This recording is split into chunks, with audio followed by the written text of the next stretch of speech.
Ankara'da parlament a'zolari, muxbirlar, akademiklar, yozuvchilar va Turkiyadagi tashkilot mas'ullaridan tarkib topgan 60 ga yaqin kishining qatnashishi bilan Xitoy Kommunist partiyasi qurib chiqqan yangi Xitoy imperiyasi va insoniyat duch kelgan Xitoy tahdidi temasida muhokama yig'ini o'tkazdi.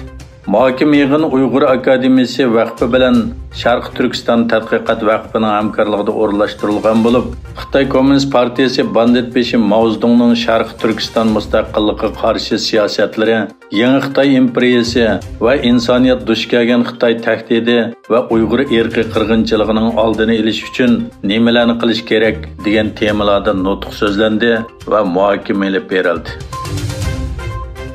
Amerika armiyasining bosh shtab boshlig'i Mark Milley BBC'ning ziyoratini qabul qilganda Xitoy Tayvanga hujum qilish iqtidorini aniqli o'stirayotdi dedi. Xitoyning qisqa muddat ichida hujum qilish mumkinchiligi yo'qligini bayon qilgan Milley bu ahvolni yaqindan kuzatayotganligini aytdi.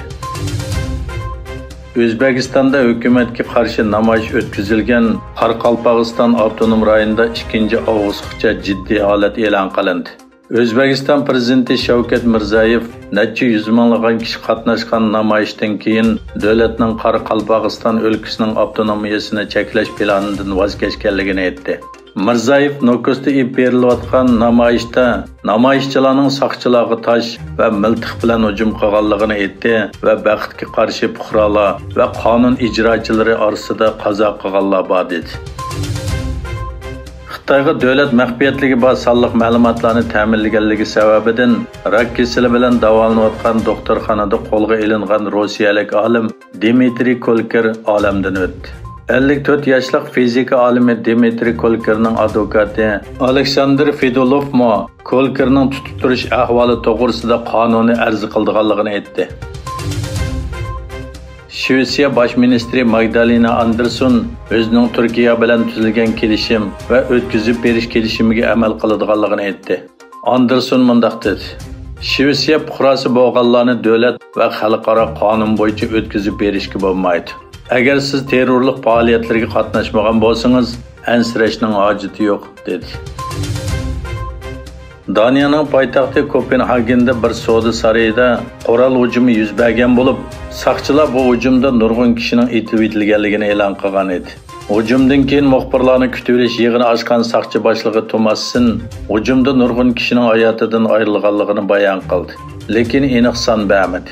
Tomassin 22 yoshlik daniyalik bir erning hujum gumondori deb qo'lga ilinganligini aytdi.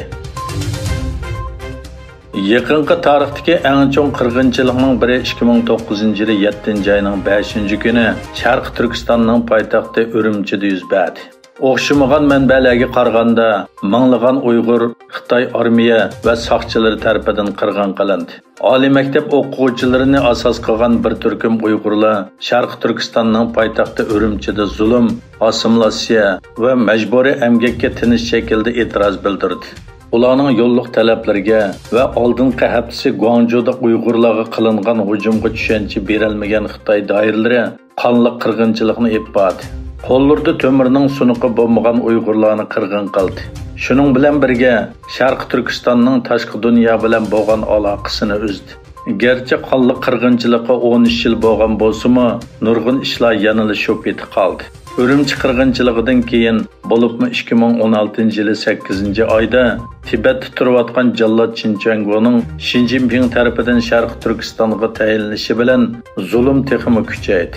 Chinchango vazifaga o'ltirgandan keyin Sharq Turkistonni usti ochiq turmaga aylantirdi.